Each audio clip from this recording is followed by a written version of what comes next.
The disappearance that started it all. Family betrayal doesn't always come from the loud ones. Sometimes it comes from the one smiling the hardest. Backhand index pointing right asterisk subscribe, because this story starts small, then blows up fast. I always thought my cousin Brianna and I were close. Not best friend close. Not tell each other everything close. But close enough. Close enough to sit together at family gatherings. Close enough to share old memories and gossip. Close enough that I never imagined she'd destroy my life. But betrayal rarely comes from strangers. It comes from the people who know exactly where your weaknesses are. And Brianna? She knew all of mine. The heirlooms. My grandmother was the kindest person I'd ever known. Soft-spoken, but sharp. Calm, but unstoppable. When she passed away, she left me 3 heirlooms. Her sapphire ring. Her antique brooch. Her wedding bracelet. Not because I was the favorite. But because I was the one who always sat with her. Talked with her. Listened. The last Christmas before she died, she told me. These go to the person with the softest heart. And that's you. I cried. Not for the objects. For the love behind them. After she passed, I kept them in a small velvet box. Inside my closet. Not because I feared anyone would steal them. But because they were priceless.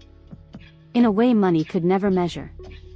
I only brought them out on special occasions. Family dinners. Anniversary nights. Moments that mattered.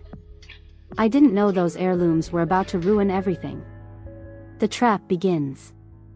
It started on a Saturday afternoon. A calm one. A peaceful one. Until it wasn't. Brianna showed up at my door unannounced. Which already felt strange. She walked in with a big smile. Too big. Hey cousin. Thought I'd surprise you. I blinked. Everything okay? Oh yeah, she chirped. I'm just bored. Wanted company. Something was off. But I let her in. She wandered around the apartment. Touching things. Commenting on decorations. Asking too many questions. Then she said, "Hey, remember Grandma's jewelry? Do you still have it?" My stomach tightened. "Yes," I said slowly. "Why?" "No reason. Just nostalgic." She smiled. That smile. The one that didn't reach her eyes. But I shrugged it off. If only I'd trusted my instincts. The day everything changed. 3 days later. I woke up and walked into my closet. And the velvet box was gone. Not misplaced. Not hidden under clothes. Gone. Gone. My heart slammed into my ribs. No. No, no, no.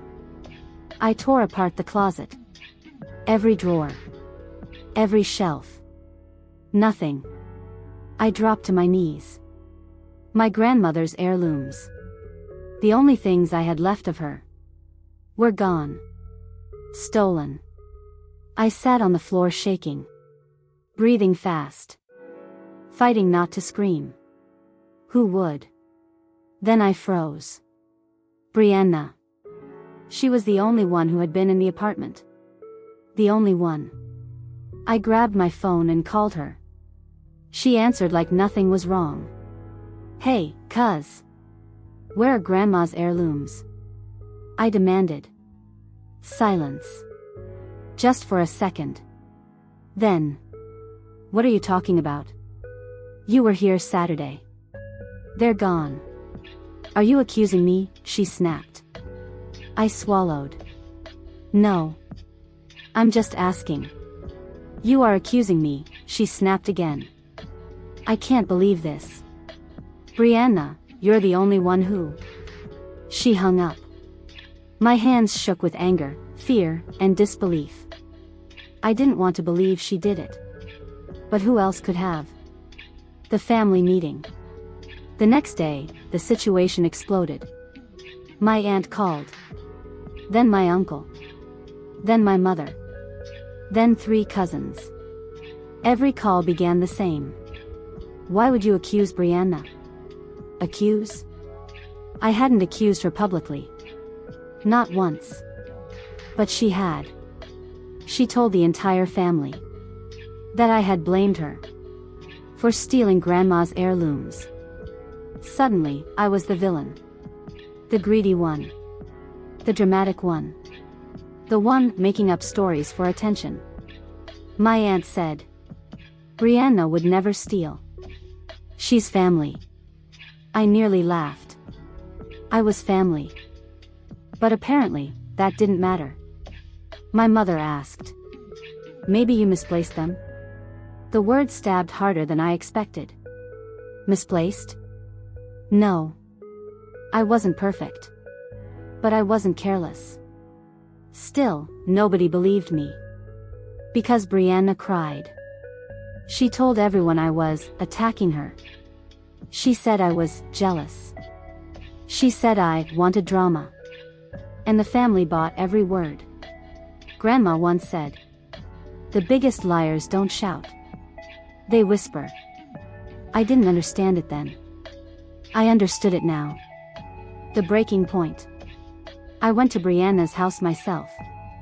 She answered the door with a smug smirk. Wow. The thief hunter arrives. I didn't accuse you, I said. You implied it, she said, folding her arms. And honestly? No one believes you. Why were you in my closet? I asked. Her smirk faltered. For a second. But then she shrugged. I wondered. Like any guest. Did you take them? Of course not, she scoffed. You probably lost them. I stared at her. She stared back. Something flickered in her eyes. Not guilt. Confidence. Why was she so confident? Because she thought she'd gotten away with it? Or because she thought she had proof I did it to myself? The thought chilled me. Then she leaned forward. You should drop this, she whispered. For your own good. I left her house feeling more confused and furious than before. Something was wrong. Very, very wrong. The call that started the truth. 2 days later, I received a call from Grandma's lawyer. Not family. Not friends. Her lawyer. Are you aware, he said, that someone attempted to appraise 3 heirlooms matching your grandmother's description? My blood ran cold. What? When? Where? Yesterday. A woman came in with pictures and asked for an estimated value. The appraisal request was flagged because it matched your grandmother's will. Do you know who it was? I asked. A pause. Then he said. She signed the inquiry sheet. Her name was Brianna Carson. I felt a chill crawl up my spine. So she did steal them. She did lie. She did manipulate the family. It was all true. But how do I prove it? How do I expose her when everyone believed her over me? The lawyer hesitated before adding. And one more thing. She mentioned there were cameras. My breath caught. Cameras? What cameras? She said she had video evidence. That proves you took the heirlooms from your own home. I nearly dropped the phone. She planted evidence? She planned this? She set me up? My head spun. But then the lawyer said something. That changed everything. She brought the wrong hard drive by mistake. I blinked. What? The hard drive she left behind had video files from her home office. Not yours. My pulse thundered. And one file seems to show something else entirely. I gripped the phone so tightly my knuckles turned white. What does it show? It shows her, he said, taking a small velvet box out of her purse. while standing in her bedroom. I stood frozen. She filmed herself without knowing, he added. The camera was facing her reflection. A rush of adrenaline shot through me. We need to meet, I said. Yes, the lawyer agreed. Because with this, the truth is finally on your side. I hung up the phone. My anger evaporated. My fear dissolved. All that remained was fire. Because now, I had proof. And Brianna had no idea. This wasn't over. It was only the beginning. The hidden camera that blew her lie apart. She planted evidence to frame me, but forgot she was recording herself the whole time. Backhand index pointing right asterisk subscribe, because the twist in this chapter is wild. I drove to Grandma's lawyer's office at a speed that should have been illegal. My chest was tight. My hands were shaking. And every thought in my head screamed the same thing. Finally, I can prove I wasn't the thief. When I walked in, the lawyer, Mr. Bowen, was already sitting at his desk with the hard drive plugged into a monitor. He gestured for me to sit. You need to see this, he said. The video that changed everything. He clicked a file labeled CAM_04_office_8pm.mov. The video opened. And there she was. Brianna. Standing in her bedroom in front of her vanity. Her hair pulled back. Her expression smug. Her reflection perfectly framed in the mirror. She didn't know the home office camera was recording through the open door. And capturing her reflection in the mirror. And then she reached into her purse and pulled out a small velvet box. My velvet box. The box I kept Grandma's heirlooms in. The box that vanished from my closet. She opened it, smiling. She tried on the sapphire ring. Admired it. Twirled it around her finger. Then the brooch. Then the bracelet. She held them up to her neck and whispered. Finally. I should have had these years ago. My stomach flipped. She kept going. I can't believe she actually thought Grandma liked her more. She laughed. She barely even visited. I did everything. My fists clenched. That was a lie. A deep, cutting lie. But then she said something that made my blood turn to acid. Everyone believes me. They always do. She's such an easy target. I felt the room spin. The lawyer paused the video. Is this enough to prove you're innocent? He asked. I shook my head. This isn't just innocence. This proves intent. He nodded. And I'm not done, he added. The second video, the setup. He clicked the next file. CAM_06_living_room_11am.mov. The scene opened to Brianna. Sitting at her dining table. With her laptop open. She was scrolling through security camera feeds. Feeds from my apartment building. I leaned closer. How did she? Mr. Bowen answered. She somehow accessed building security. We'll get to that later. On the screen, she clicked around. Until she found a clip of me coming home. Wearing a jacket she thought looked suspicious. Then she began clipping and editing footage. Taking out context. Cutting angles. Changing timestamps. Then she whispered. This will make it look like she hid the jewelry herself. I felt physically sick. She was creating a fake story. A narrative. One she planned to use to destroy me.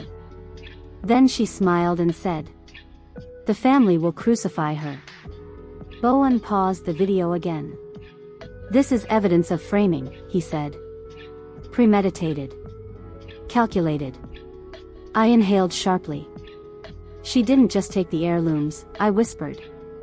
She stole my reputation. The third video, the appraiser. The last file was shorter. CAM_01_FOYERE_3 PM.MOV. Brianna left her house with a tote bag, walked to her car, and said, "Let's go see what Grandma's junk is worth." Junk. She called Grandma's heirlooms junk. She got in the car and drove off. Fully unaware the camera captured everything. Bowen closed the player. "This is enough to clear you entirely," he said. "And enough to hold her legally accountable, if you choose." I sat frozen. Tears burned behind my eyes. Not sadness. Relief. Anger. Validation. Power. For once in my life, I wasn't the one being doubted. The truth was on my side. The family meeting, round 2. Bowen encouraged me to let him handle the legal side. But he also said, "Since this is a family matter, you may want moral closure." Which meant one thing. I needed to show the family. All of them. So I texted my mother, my aunt, my uncle, my cousins. Emergency family meeting at my apartment. Bring Brianna. Within 2 hours. They all arrived. Brianna walked in last. Confident. Smiling. Smug.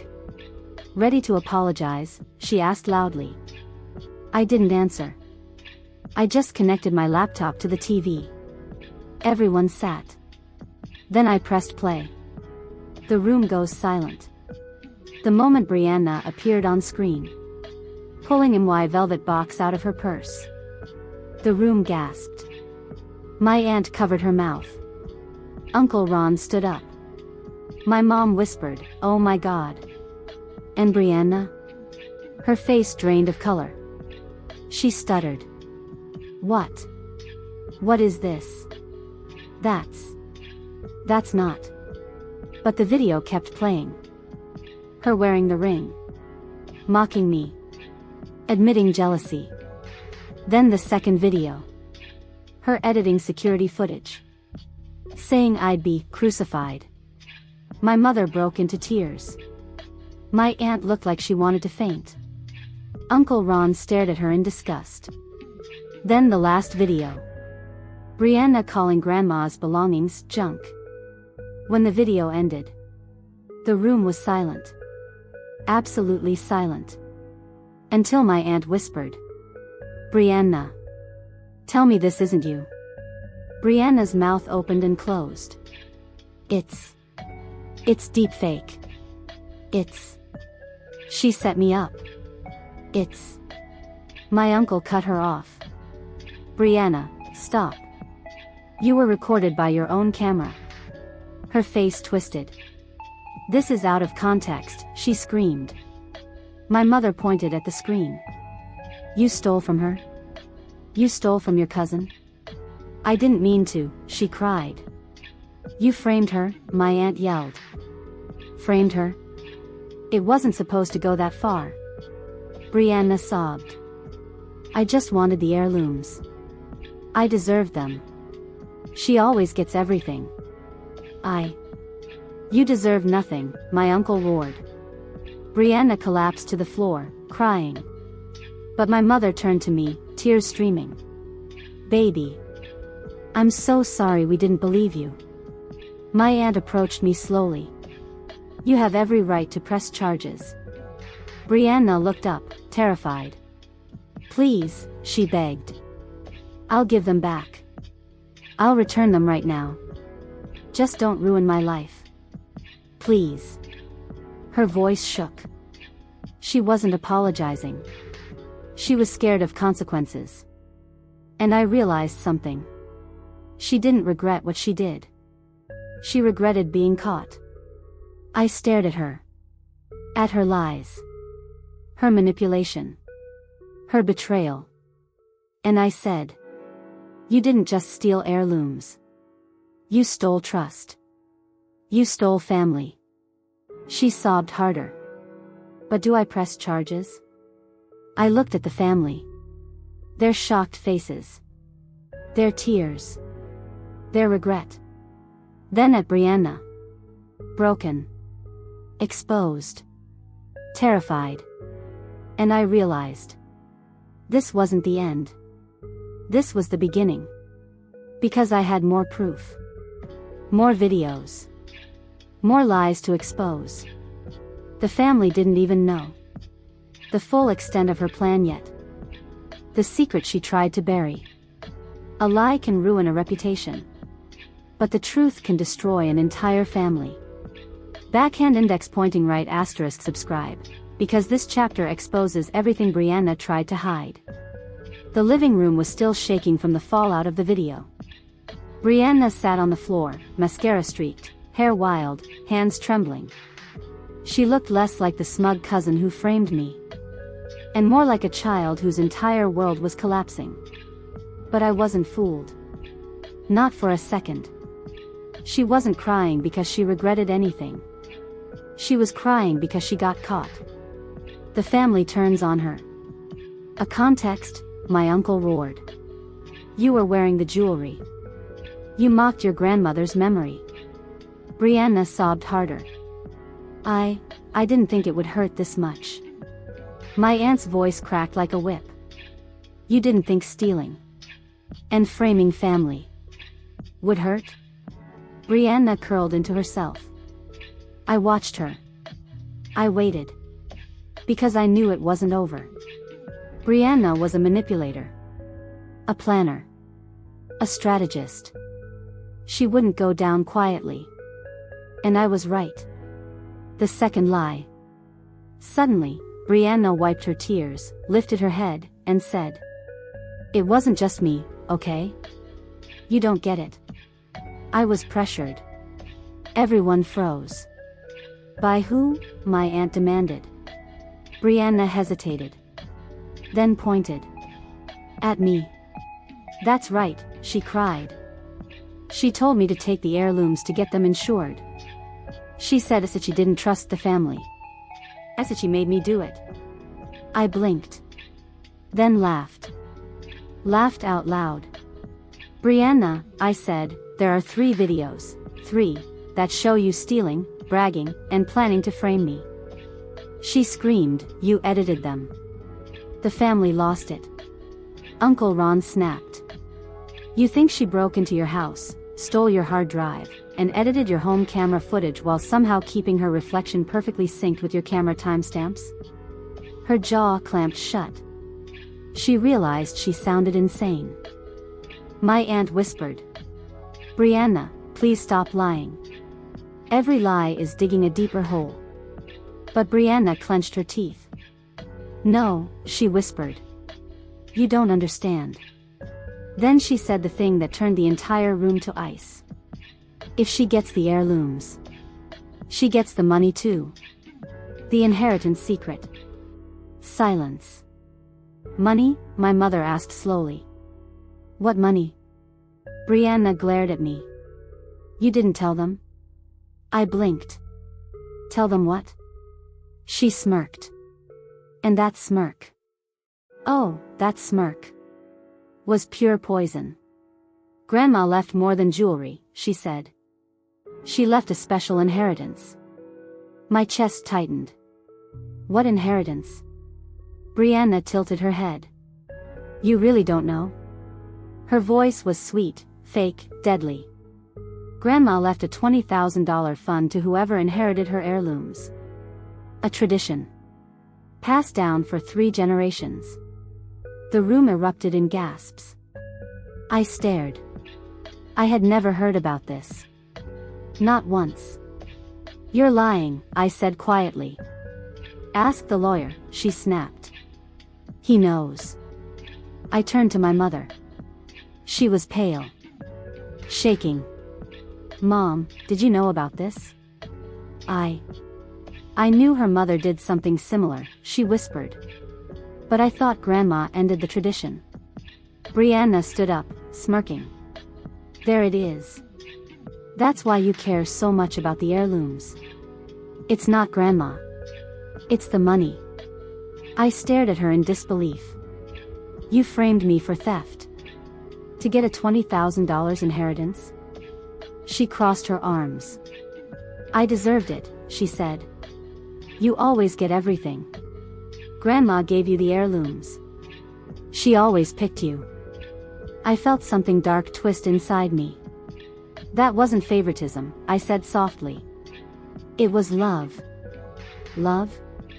Brianna laughed bitterly. She didn't love me. She loved you. You, who wasn't even around as much as everyone claims.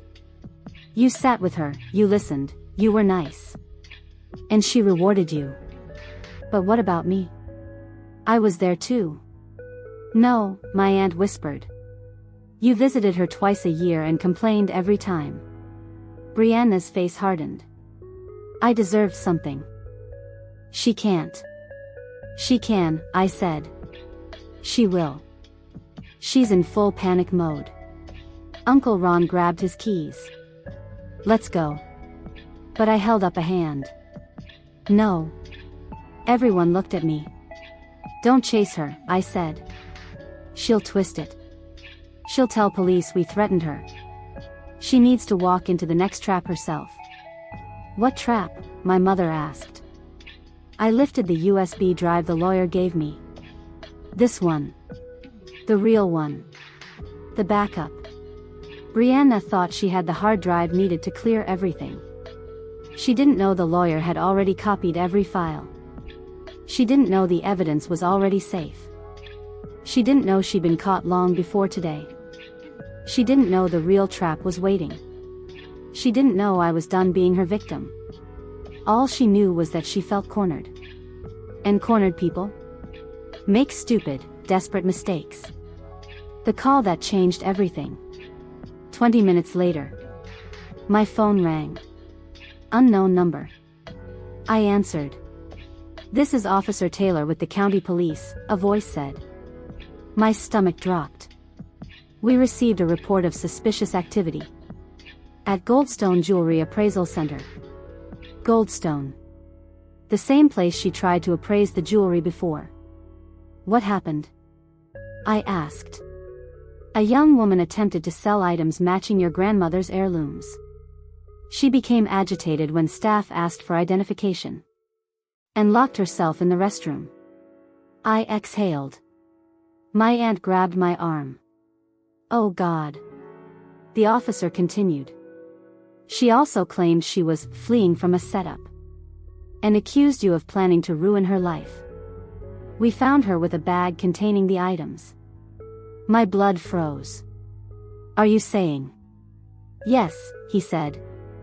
We have Brianna Carson in custody. The room erupted. My mother gasped. My aunt broke into tears. My uncle looked both furious and heartbroken. I just closed my eyes. Because after everything, all the lies, the accusations, the framing, the manipulation, karma had finally found her. And it wasn't gentle. The interrogation that shattered her last lie. The truth doesn't just set you free. It traps the ones who built their lives on lies. Backhand index pointing right asterisk subscribe, because this chapter takes the drama from family to felony. The ride to the police station felt unreal. I sat in the back seat of my uncle's SUV. Emily beside me. My mother pale and trembling in the passenger seat. The phone call echoed in my head. We have Brianna Carson in custody. My cousin. My grandmother's other granddaughter. My childhood playmate. My accuser. Now sitting in a holding room with my grandmother's heirlooms in her bag. I didn't know how to feel. Not angry. Not triumphant. Not satisfied. Just tired. Tired of lies. Tired of manipulation. Tired of betrayal wearing a family face. The police station. When we arrived, Officer Taylor met us at the front desk. You must be Leah, he said. I nodded. Follow me. We walked through a hallway that felt colder with every step. I could hear voices coming from the interview rooms. Some crying. Some yelling. Some pleading. The officer stopped near a tinted glass door. Through the glass, I saw Brianna. She was pacing, running her fingers through her hair, muttering to herself. Her eyes were red. Her cheeks were flushed. Her whole body shook with panic. She was a far cry from the confident smirking cousin who tried to destroy me days earlier. Officer Taylor lowered his voice. She's claiming she was set up. She says you orchestrated everything. My aunt groaned behind me. Of course she is. Officer Taylor continued. We've asked for her consent to check her bag. She refused, so we obtained a warrant. My heartbeat quickened. And did you find? He nodded. Yes. The items matched the heirlooms described in the will. My mother's knees nearly buckled. Oh, thank God. But the officer wasn't finished. We also reviewed security footage from the appraisal center. He looked at me. It shows her arriving with a tote bag, acting nervous, and attempting to sell the items for cash. When staff asked for identification, she panicked and ran to the bathroom. Of course she did. It was classic Brianna. Bold until cornered. Brave until consequences. Then he said, "She's asking to speak with you." My stomach tightened. My aunt gasped. My uncle snapped. Absolutely not. But Officer Taylor clarified. You're not required to speak to her. But she requested a private family conversation before the detectives proceed. I took a breath. The old me. The one who always took the blame. Smoothed things over. Held the family together. Would have said yes. But not now. Not after everything. I looked at my aunt. She doesn't want closure, I said. She wants a loophole. Officer Taylor nodded approvingly. That's exactly what we suspected. The interrogation begins. Through the glass, I watched Detective Hale enter the room. He was tall, quiet, with the kind of presence that made guilty people confess without realizing it. He sat down. Brianna, he said calmly. We've confirmed the jewelry is not yours. She trembled. It's not what it looks like. He continued. We have video evidence of you entering the appraisal center with the items, attempting to sell them, and fleeing when questioned. I panicked, she cried. It was a misunderstanding. Additionally, he said, opening a folder. We received a hard drive from a third party, containing footage from your home security system. Her face drained. I don't know anything about that.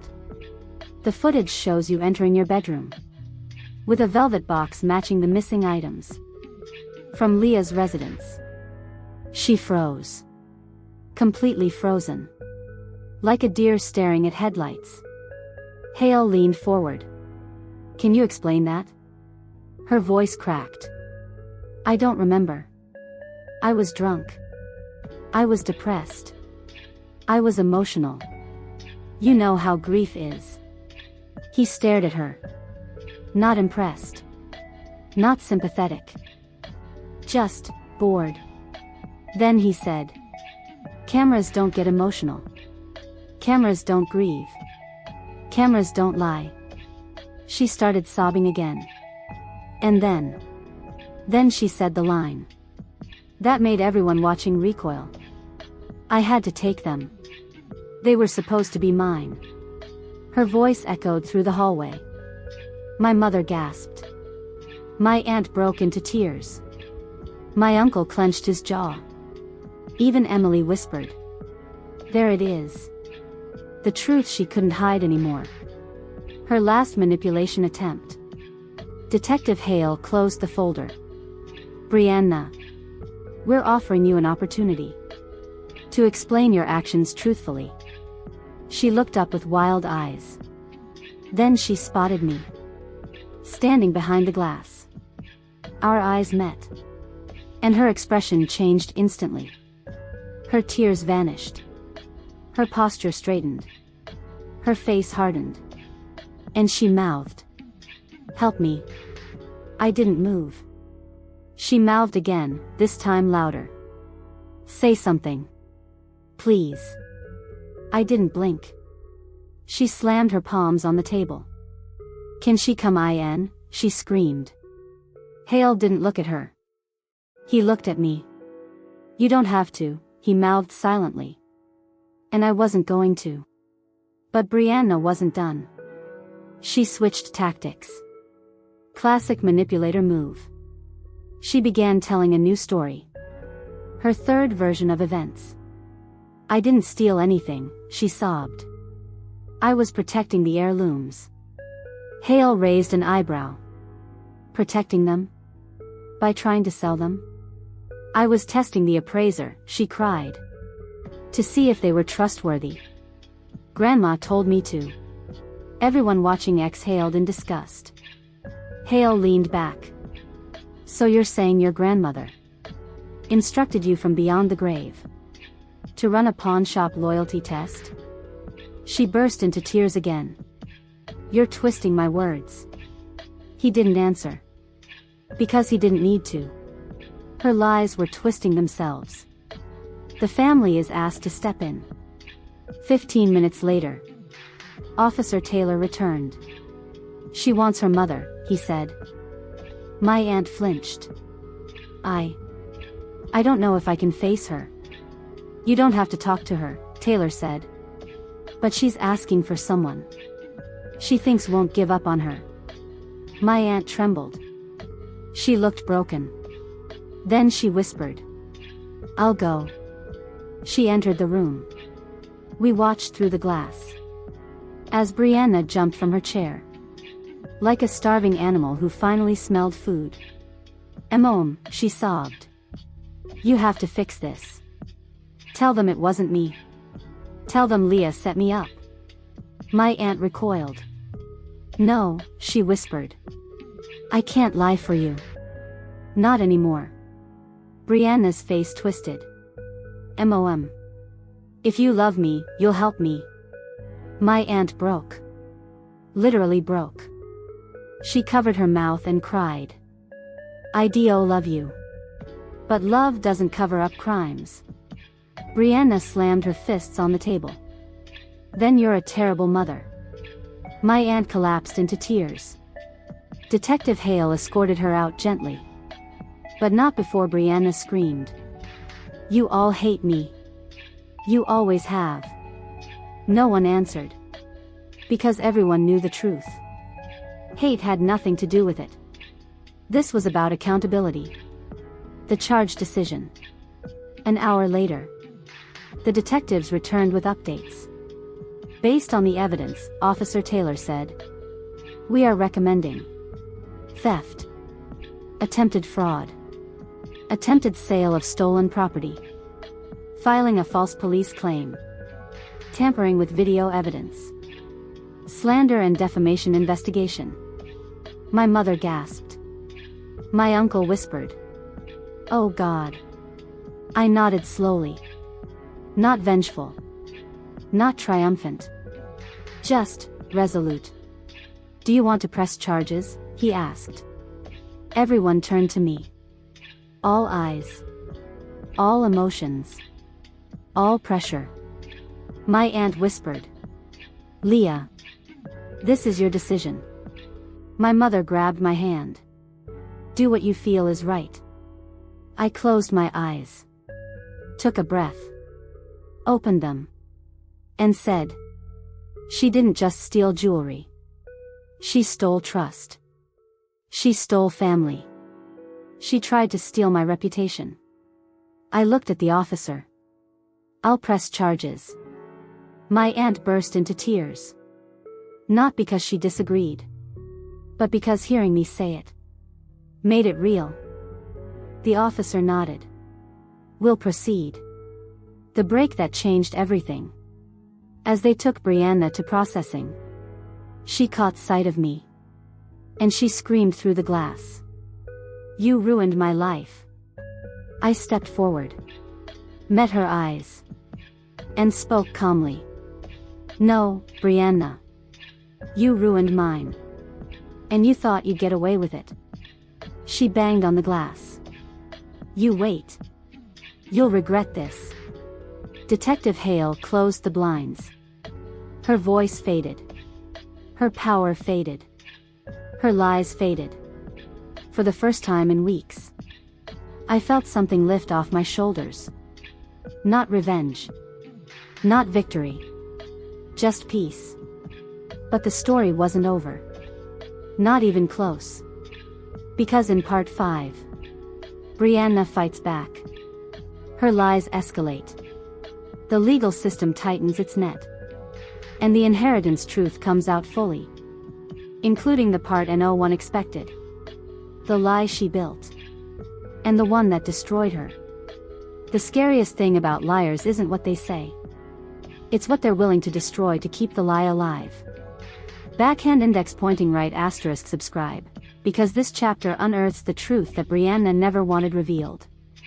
Brianna had been processed, fingerprinted, photographed, and moved into a temporary holding room while paperwork was completed.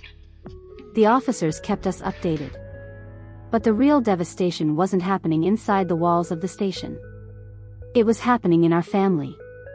The waiting room explosion. My aunt sat with her face in her hands, shaking.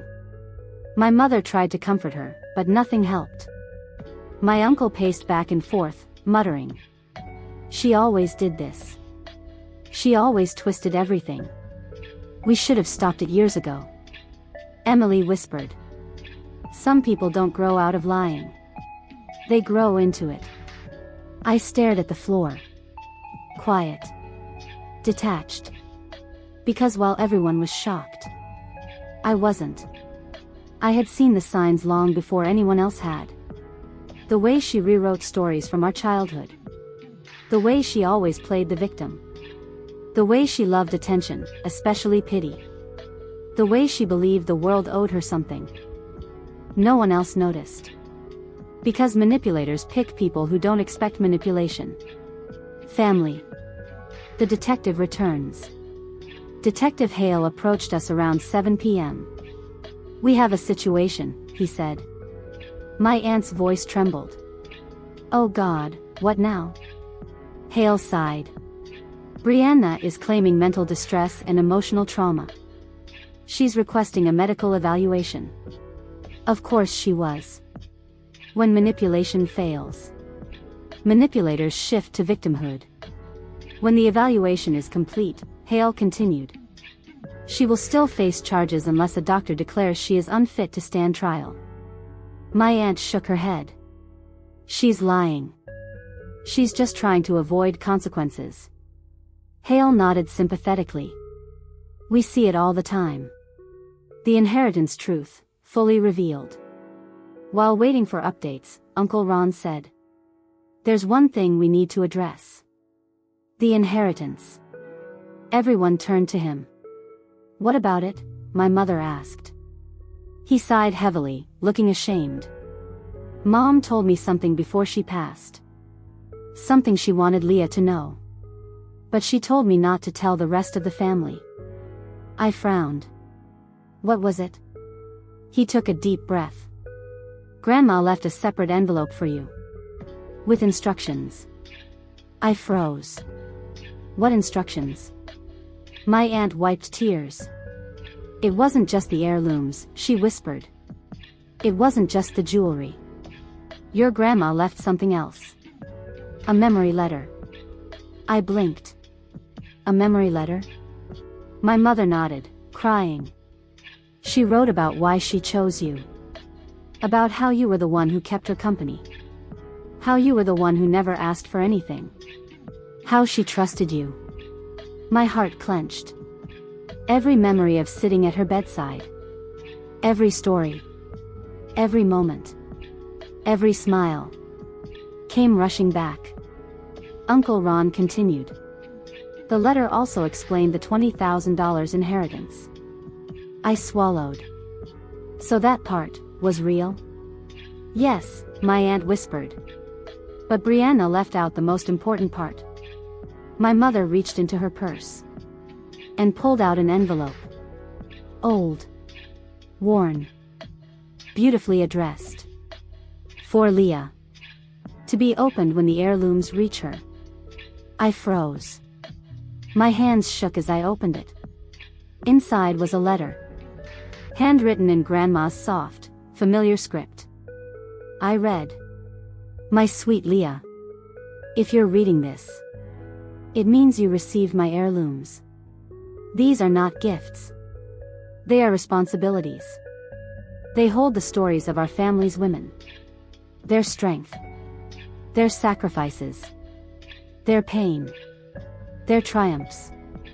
I am giving them to you. Not because you were the closest by blood, but because you were the closest at heart. You never took from me. You only gave. There is a trust fund of $20,000 set aside to accompany these heirlooms. It is not meant for spending. It is meant to ensure they are kept safe, insured, and passed to the next woman who earns them. Through kindness, empathy, and integrity. If others fight for them, it is because they misunderstand the purpose. Protect them. Protect our story. With love. Grandma. By the time I finished reading, everyone in the room was crying. Not because of the money. Because of the meaning. Because of the love. Because of the responsibility. My aunt whispered. We failed her. We let Brianna poison everything. My mother cried harder. We should have told you sooner. We should have trusted you first. I folded the letter gently. I understand, I said quietly. And I did. But Brianna? She never understood. She saw heirlooms. Not history. She saw money. Not meaning. She saw rivalry. Not devotion. Her desperate attempt to escape consequences. After 2 hours, an officer approached us. Brianna requested to speak with her entire family. My aunt shook her head violently. No. No more lies. But Officer Taylor said. It's optional.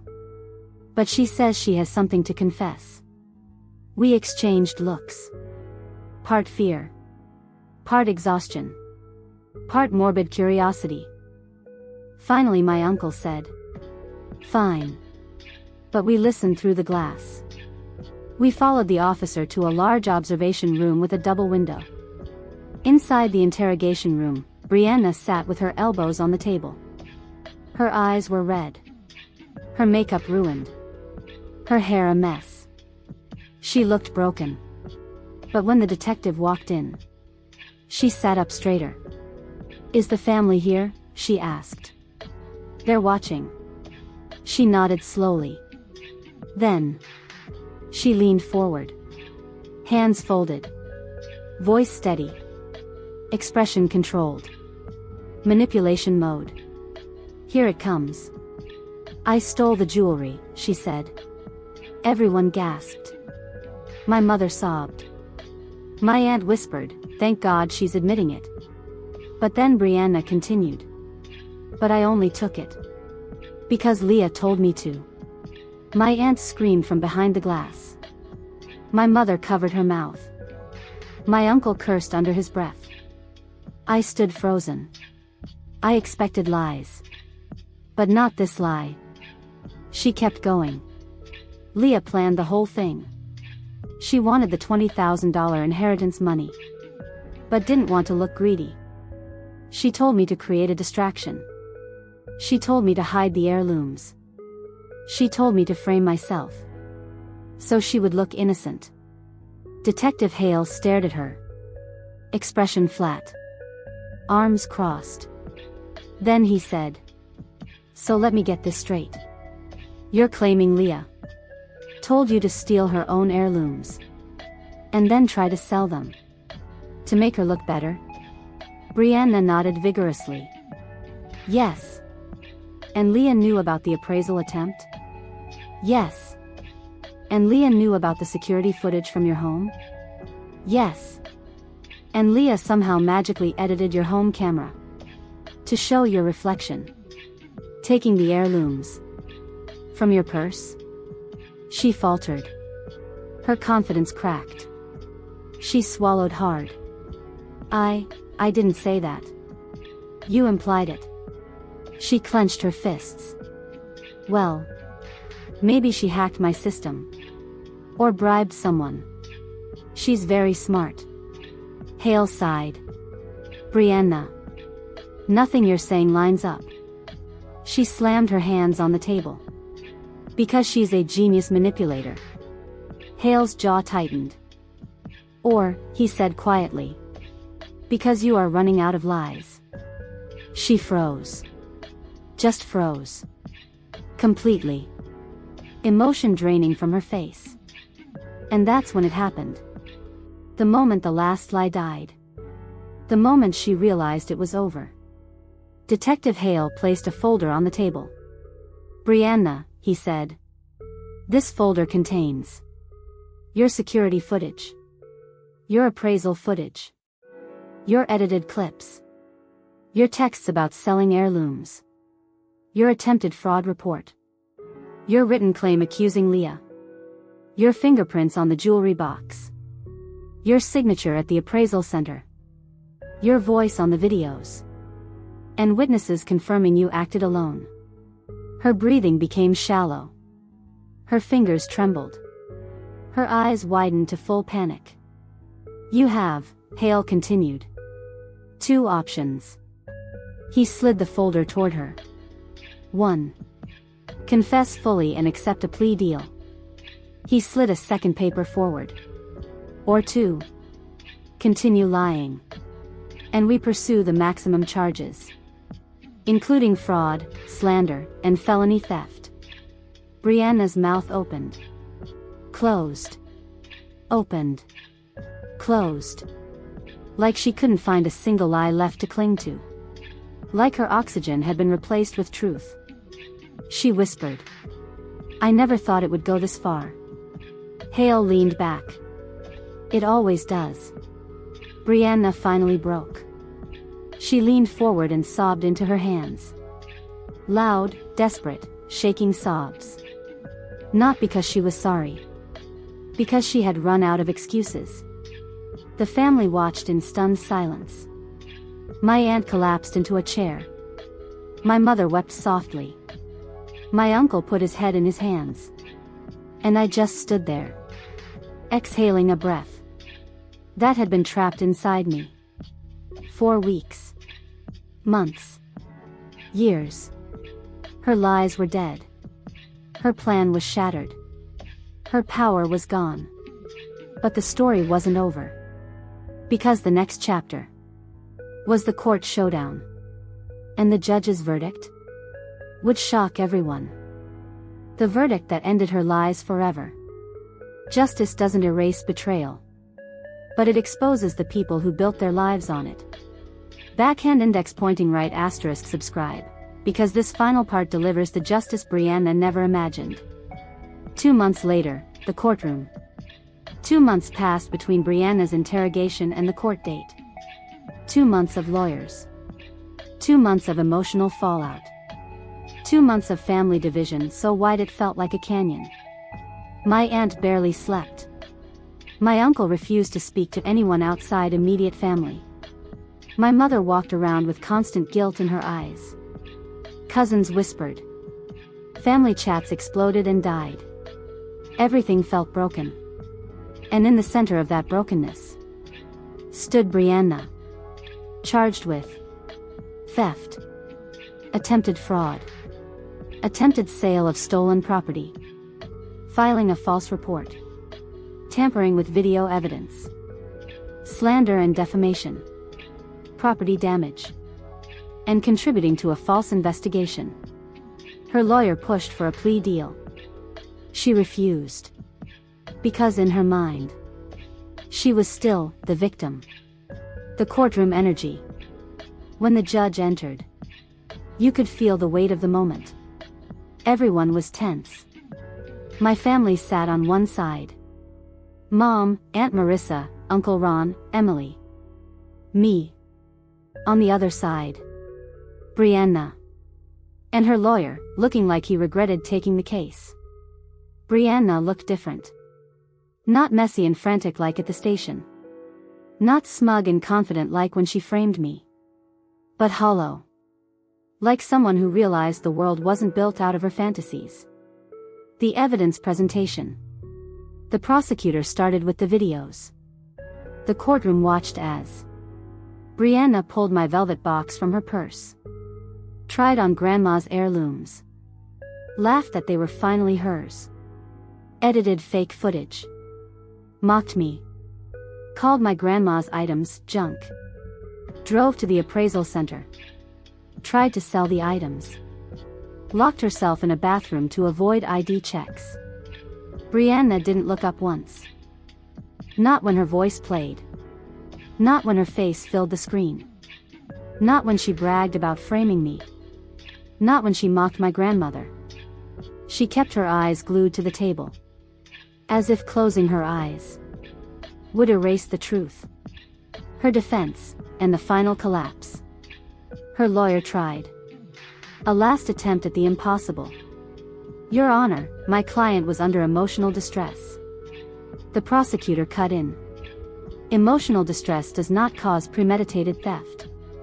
He tried again. She did not understand the legality of her actions.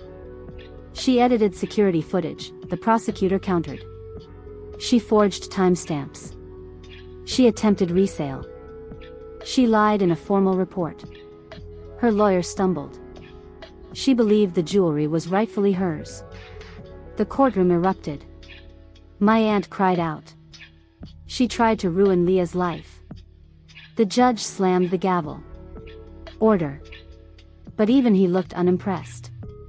Her lawyer turned to Brianna. Would you like to say something? This was her last chance. Her final opportunity to show remorse. And she blew it. She stood up, turned to the judge, and said, I shouldn't be the only one on trial here. Everyone froze. She pointed at me. She made Grandma love her more. She manipulated her. She stole Grandma from the rest of us. She was always the favorite. And I was nothing. Nothing. Her voice cracked. I deserved something. Anything. I just wanted one thing that was mine. My mother gasped. My aunt burst into tears. Uncle Ron whispered. Oh my God. And I felt something unexpected. Pity. Because this wasn't jealousy. This was someone drowning in a bitterness they nurtured for years. My turn to speak. The judge turned to me. Miss Harper, would you like to respond? I stood. My hands didn't shake. My voice didn't crack. I was ready. Your Honor, I began. I never knew Brianna felt this way. She looked away.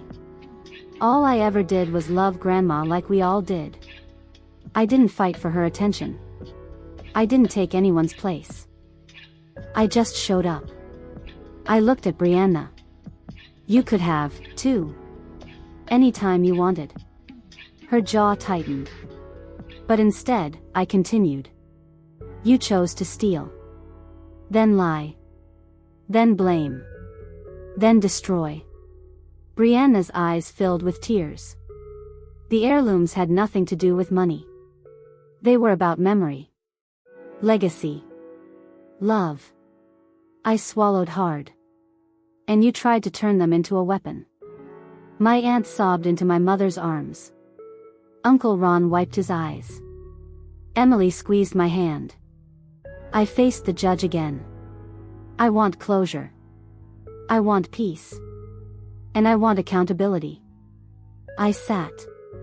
And for the first time, Brianna finally looked afraid.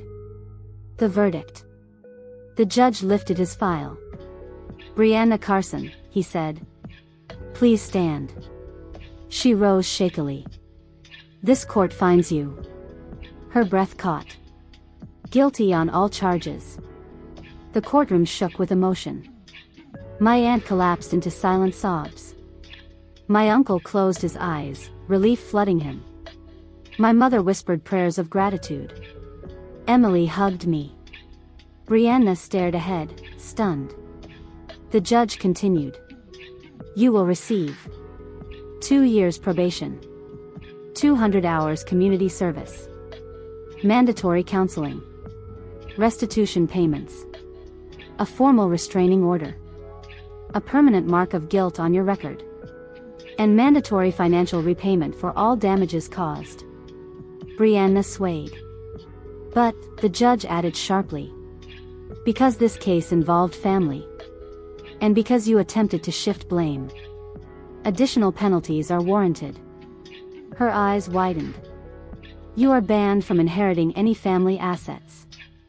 For the duration of your probation. Her jaw hit the floor. She looked at her parents. But they didn't stand up for her. Not this time. Not anymore. The aftermath, outside the court. When the hearing ended.